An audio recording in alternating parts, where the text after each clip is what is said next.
The year is 1942.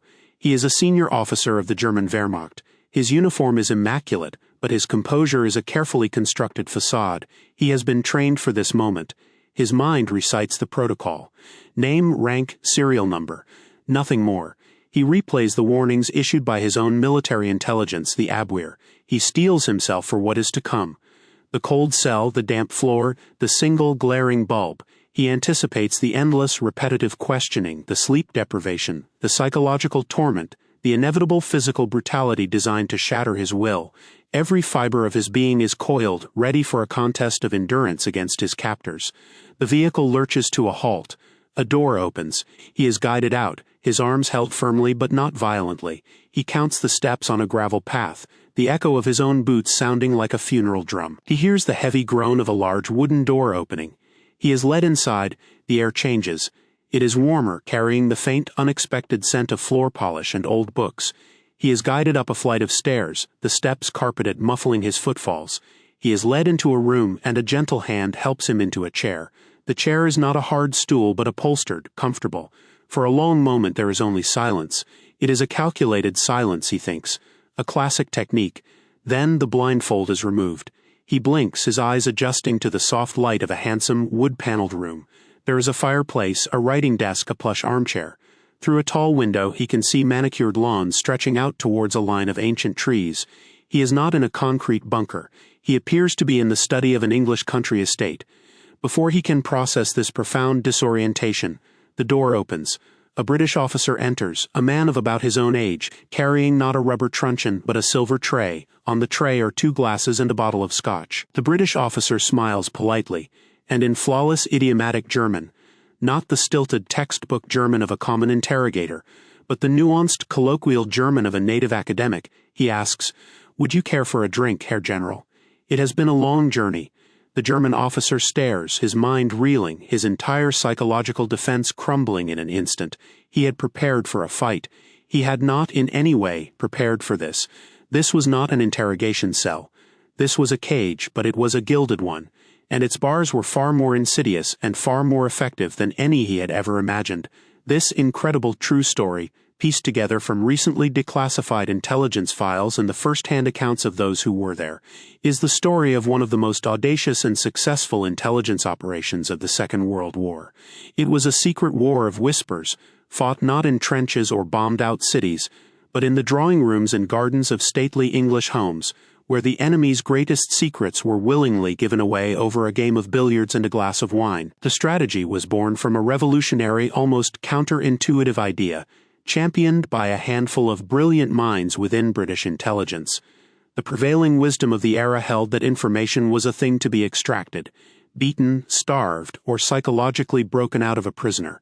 But a man named Lieutenant Colonel Thomas Kendrick, an MI6 spymaster who had spent years operating undercover in Vienna, knew better. Kendrick understood human nature. He knew that information given under duress was often unreliable, polluted by fear and a desire to please the tormentor. True, actionable intelligence, the kind that could change the course of the war, was not extracted. It was offered. The key was to create an environment where the enemy would forget he was a prisoner.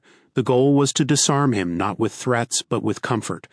To lull him into a state of such profound relaxation and false security that his professional guard would drop.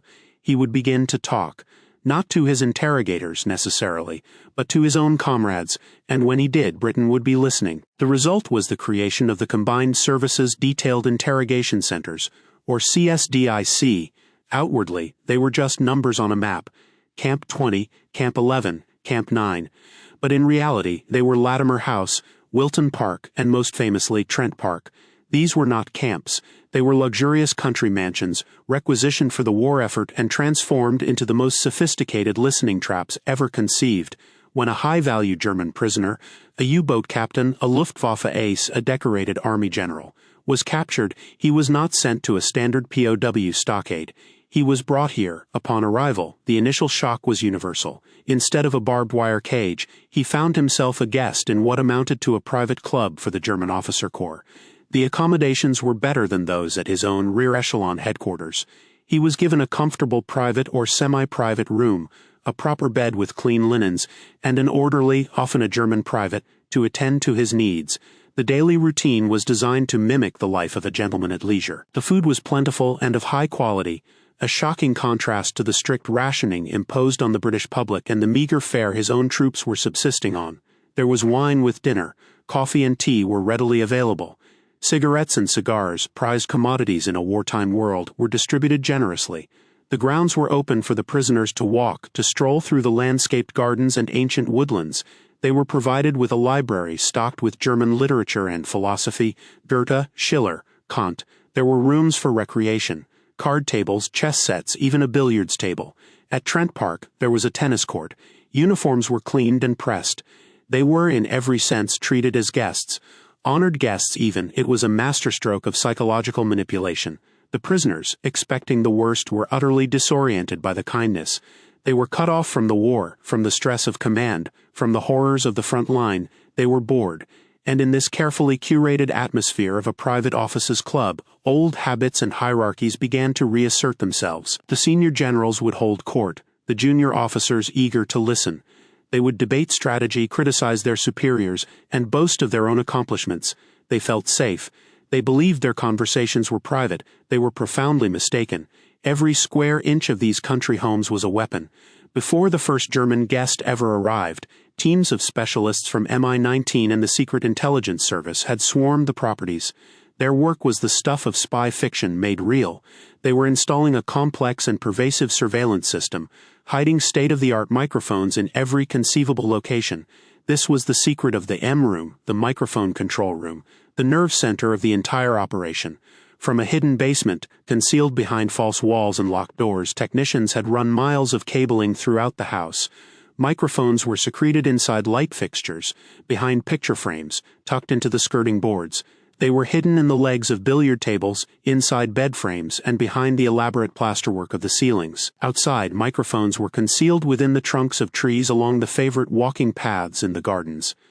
Declassified schematics reveal the astonishing complexity of the wiring.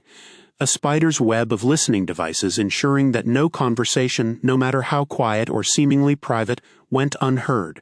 The technology itself was carefully chosen.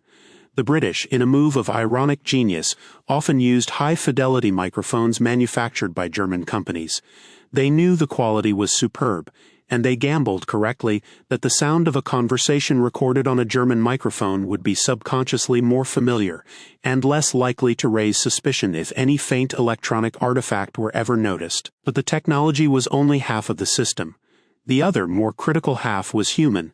Manning the listening posts in the M room was a team of listeners, a group of individuals with a unique and powerful qualification for the job. Many of them were German and Austrian Jews who had fled Nazi persecution, finding refuge in Britain. They were intellectuals, academics, artists, and businessmen who had lost their homes, their careers, and their families to the very regime whose secrets they were now tasked with uncovering. They were fluent not just in German, but in its myriad dialects, its regional slang, its class-based idioms.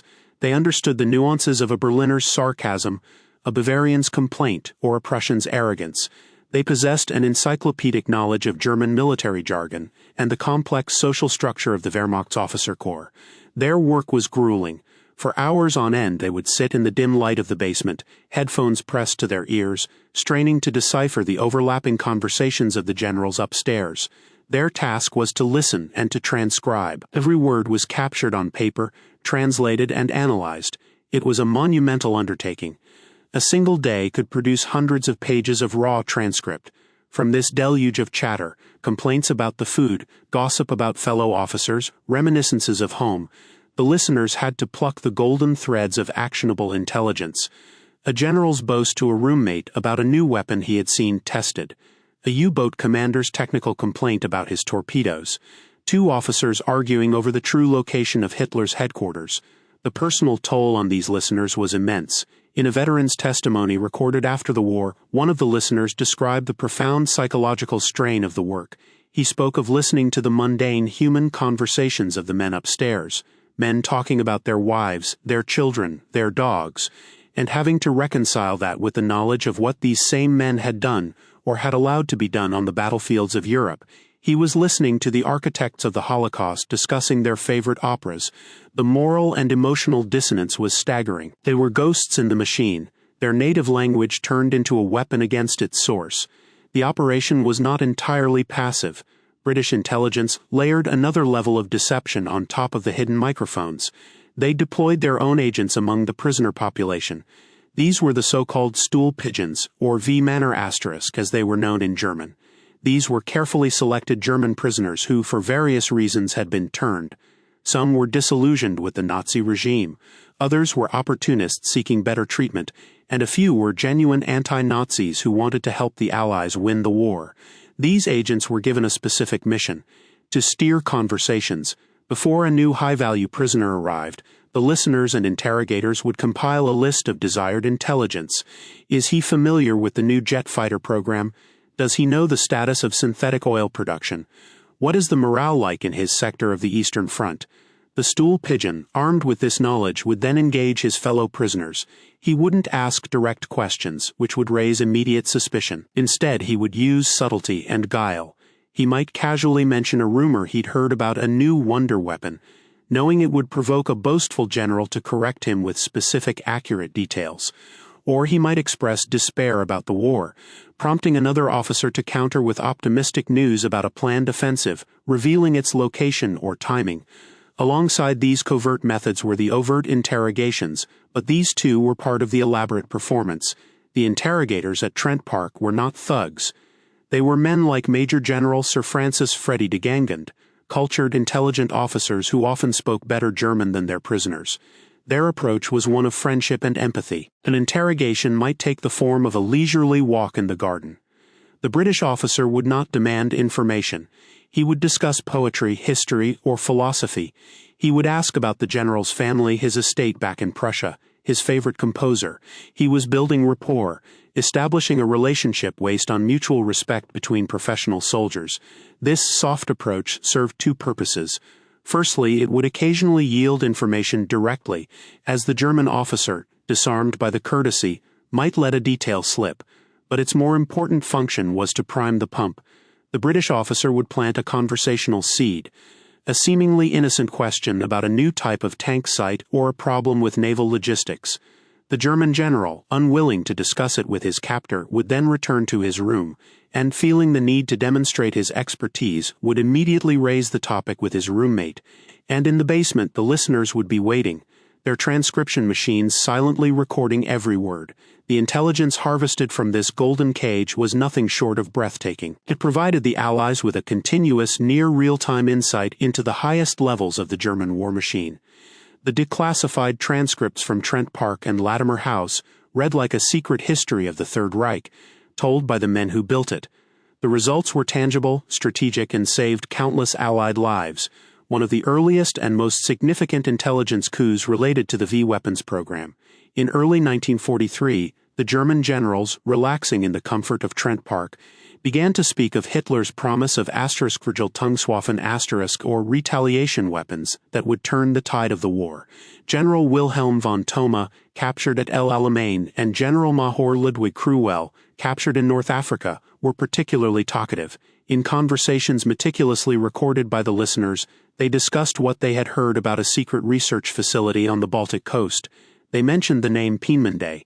They spoke of pilotless aircraft and large rockets capable of reaching London. They provided snippets of technical detail, descriptions of the weapon's size, their presumed range, and the names of engineers involved.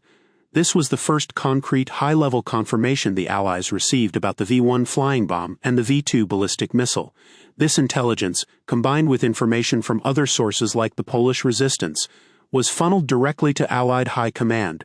It guided RAF reconnaissance flights and was a key factor in the decision to launch Operation Hydra, the massive bombing raid on Peenemünde in August 1943. While the raid did not halt the program, it severely damaged the facility, killed key scientific personnel, and forced the Germans to disperse their production, delaying the deployment of the V-weapons by months.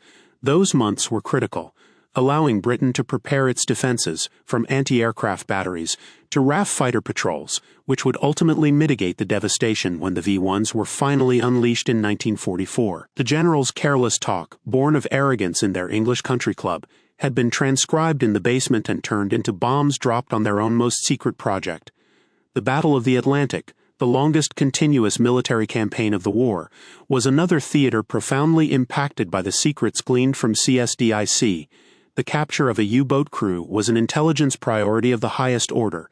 The captains and their men were holders of the most vital secrets of the silent service. When a U-boat was sunk and survivors were picked up, the officers and key ratings were often separated and sent to facilities like Latimer House. Here, the same process unfolded.